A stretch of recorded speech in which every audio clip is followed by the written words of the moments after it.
All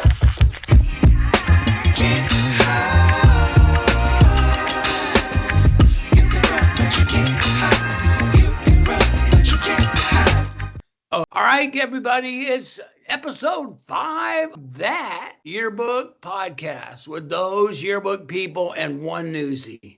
Nice. That's right. Oh, way to go, people. Are y'all freezing? It was cold for a hot minute here in Florida, and now it's back to being 80 degrees again for the foreseeable future. It's going to be cold again. Yep. You just never know. It's a little roller coaster. And I'm wearing a sweater still because I can't get warm. Well, I mean, even if this is the time of year where, as Floridians, we still wear all our winter clothes, we just sweat more. Yeah. It's just, it want to make it feel like it's winter, but it's not really winter. Yep. Yeah, we had a ton of rain. Now. Then I was in Florida for the cold snap, too. It was sweater weather for a while there in Florida. Sweater weather. That's pretty good. That's awesome. Okay, what are we talking about today, Sabrina? Today we are talking about copyright. This is a big topic. It's a topic that keeps coming up. As an advisor, I ran into it. I'm sure you guys did too. As a rep, I get this question all the time. I'm sure you guys see it as well. It's like, what am I allowed to use? What am I not allowed to use? How close is something to copying? How close is something to plagiarizing it or stealing it? So it's a big topic that comes up in yearbook world all the time because we tell you guys to use inspiration always, right? Like we want you to go out and be inspired by things, but then it's like, where does that line go from inspiration to copyright infringement? And so we really want to talk a little bit today about some of those dilemmas we've run into, some of those common issues that we see coming up with schools and with staffs, and some of those ethical dilemmas of like, what is too far, what is not enough. And honestly, to me, this becomes a challenge to be as creative as you can possibly be on your own without necessarily having to rely on other people's stuff. So that's really where this kind of will boil down to. But we know that there are times where this stuff will come up no matter what, no matter what your theme is, your look, your ideas.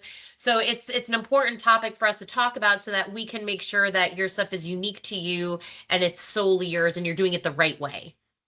And I see on the JEA sites, people saying, where can I find images, movie stars that we can do lookalike pages? Yeah. And people think that you can just go and get those off the internet. Let's go to the internet and pick like a Christian Bale or Richard Gere picture and put it on our site or our pages. I don't know, Richard Gere, that's kind of ridiculous. They don't know who that is. Yeah. Some of our advisors will know who that is. Yeah. And there are rules around all this. You can't steal Captain Crunch and put them on your cover of your yearbook. You can't put Captain Crunch on your yearbook cover. You can't put the Rice Krispies, 3 little Rice Krispie guys on the cover of your yearbook. You can't do that. There are rules to that. And you need to be aware, people. You need to be aware that the rules exist for a reason, because you could get sued or you could get taken down. You could have all sorts of things happen to you. Mm-hmm. Mm-hmm. Well, let's start in kind of from a broad place about themes. When we're talking about using ideas directly for your theme. And we've all seen them. We've seen last year a lot of Netflix themes. We've seen a lot of Spotify themes. We've had, of course, on the lower levels, The Diary of a Wimpy Kid and maybe Stranger Things. How do we feel about going there for theme, for your actual theme? My question is, are those themes? Those are not themes to me. They're background artwork. They're stripes from Netflix, and they're color accommodations from Spotify. Diary of a Wimpy Kid is a cartoon. Those are not themes in my viewpoint. And What do you guys think? Yeah, a theme is a story, right? So theme should be storytelling. Those really aren't stories. Those are brands. Those Right, are, right. companies, and that's their logo and that's their look. And I do know that we all have seen it. A lot of schools will use that as their inspiration for their look. And that's sometimes where we get into this conversation of what is inspiration versus what is like directly copying, and where do you draw that line. And a lot of times I'll see schools, you know, they will literally everything looks exactly like the Spotify page or exactly like a Netflix screen. And it is just a one-to-one. That's not really inspiration, right? That's directly kind of Directly copying that copied. look. And that's when you start to get into that world of, are we infringing on copyright? Are we stealing other people's ideas? Or are we being inspired by that and then kind of making it our own? And like Mike said, should we maybe stay away from these themes altogether? In a perfect world, are they really being used to tell a story? That's really the question we got to ask ourselves. And if they're not, then yeah, we would probably say that's probably not the best theme. But if you are going to go down that road, this is a big conversation to have so that you don't get into that land of copyright infringement. For me, the issue is, does it really fit this year? Is it something that really touches on what's happening at your school in 2025? Or is it just sort of an easy way to and direction to go in? My experience is that, especially you students out there, you are more creative than even many of these designers of TV shows. And so you could use it as an inspiration, but spin it your own way. You can use some of those colors. You could maybe use a little bit of the type, but you can really make it fresh and make it your own, which I think for what a yearbook is supposed to do, that's far better. Way It's unique. better. Way better. Yeah, it makes it personal to you. It's your creation. And I do know that a lot of these schools that are going in these Spotify, Netflix theme kind of ideas, they do stress about this stuff. Is it too close? Have we changed enough things? Is it, have we made it enough ours where it's not in that copyright area? And that becomes stressful. You know what gets rid of that stress? Make it your own. Be creative with it. Push yourselves and challenge yourselves to be inspired by something, but really change it enough to make it unique and personal to you guys. And that's part of our job as yearbook people. Get creative. So you want a movie poster of Wicked, or you want the Wicked background or something. Why can't you take your kids to the movies theater and take a picture of them buying tickets to see Wicked?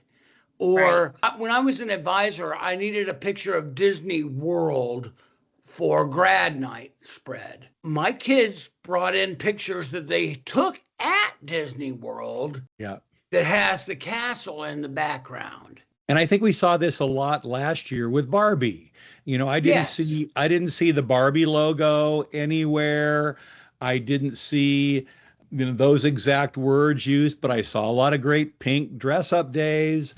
I saw a lot of creative headline spin-offs from that idea.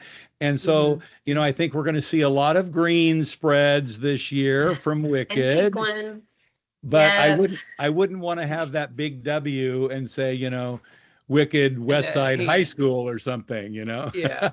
No, but that's a good thing to think about too, is there's also a difference between centering your whole book around some things that are going to lend themselves to copyright infringement. I've seen a lot of social media based books of like Facebook, Snapchat, like Instagram. Then you get into issues with those logos and those brands versus having a spread in your book that might lend itself to some things like that. It's a lot easier to manage a Wicked spread or a Disney spread and say, hey, let's go to the movie theater. Like Mike, you said, let's go to the park. Let's go get pictures. I mean, when all these Taylor Swift, the Eras tour was happening, I didn't see really a lot of issues with people just taking pictures of Taylor Swift off Google Images. I saw because everybody was going to the concert, right? So we wanted pictures of our students at that concert. That's a better spread because it's your people. Taylor Swift, unfortunately, does not go to your school. So she doesn't need to be in there, but your people do, Glinda and Elphaba don't go to your school, but your people do. So we need to get your people at the movie theater, and then that way that keeps you away from having to try to just take images off Google. And when we talk about Wicked or we talk about Barbie, you talk about the area tours, it's the interaction with the students that's important. And that's why I think that's a great spread, but it wouldn't be as dynamic as your whole theme. So I think that's really important. Well, let's talk a little bit about lyrics, using song lyrics and Bible verses, things from poems. Well, let me point out a little research. And when we do our training video, we'll have more specific information on this for you to reference.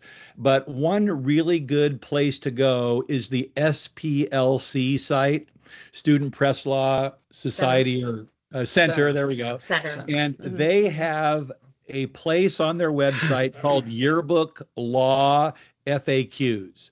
And they bring up a lot of these issues, and you can consult them to go a little bit deeper. But the one thing they talked about with lyrics, using one or two lyrics, one or two Bible verses, like there's that Bible verse, I think it's in Jeremiah, that's in every student ad about how God has plans for you and you don't have to worry about things. That's perfectly fair use. No problem there. If you have one line from a song, perfectly fine, fair use. But it's when you get into large, sections of the poem or whatever that you're going to have any issues. So just using it sparingly is fair use. Absolutely. And that's it. It might be picking and choosing where you utilize these things, we did a headline that was based off an Adele song way back in the day. It was about longboarding and skateboarding, and the headline was Chasing Pavements, which was the Adele. I know I may have advised a decade ago, but it worked, so sometimes you can bring in song lyrics and titles and stuff like that because they're nice references and allusions to your student body and date your book because it was a long time ago. But that's good. But do you need to put the entire song in there? Absolutely not. That's where you get yourself into trouble. So sparingly picking and choosing some of those verbal things, because copyright could be verbal just as much as it's some of this visual stuff that we're talking about too. It goes on both ends of that. But for example, the hello, it's me. I think it would be a good theme to be hello, it's us, and go from there as your theme. That could be kind of more creative. Look at Jim just handing out themes here on a podcast. Right and left. But you can take, that's what you do is you get inspired and then just turn it to fit your year and your school. That's the most important thing. And again, just to emphasize, we've said it a bunch already, but you guys out there are far more creative and you can make something that's far better than if you just steal a line and don't make it this year, 2025. That's what inspiration really should be. You see it, you're inspired by it, but you make it uniquely yours.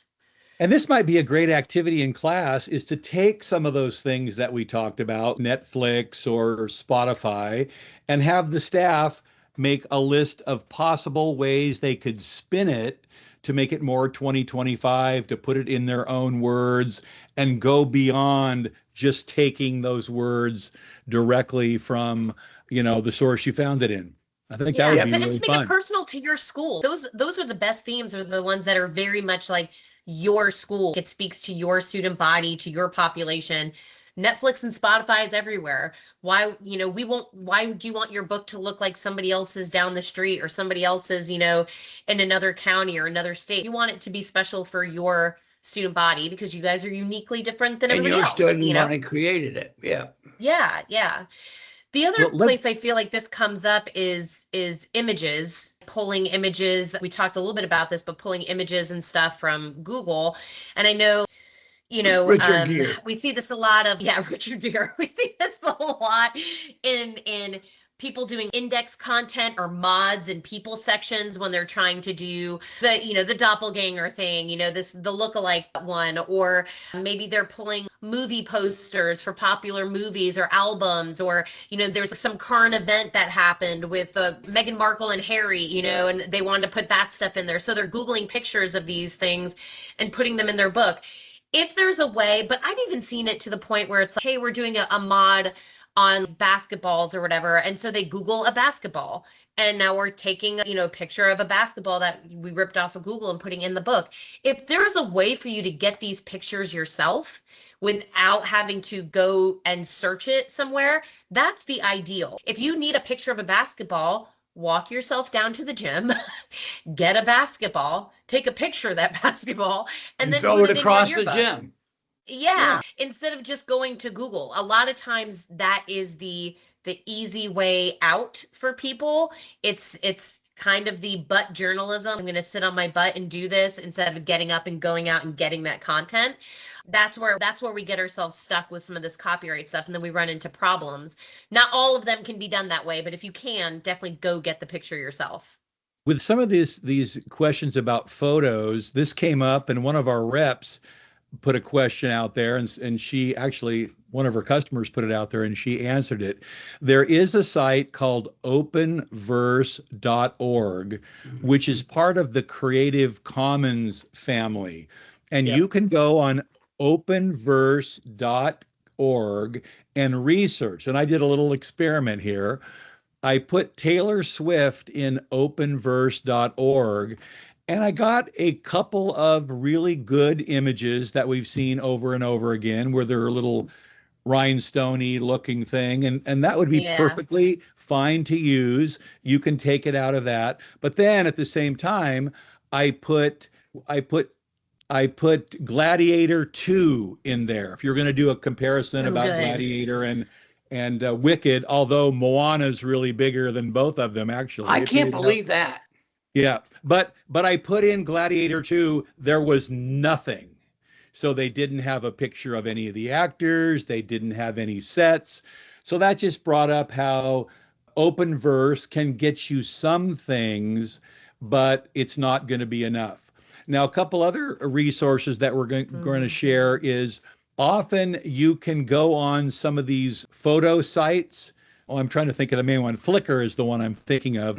There are people in Flickr, and I'll share I don't have the guy's name here, but Bradley Wilson shared with me a Flickr site, where there's a guy that fully allows you to take his Flickr pictures, for example, of the political candidates.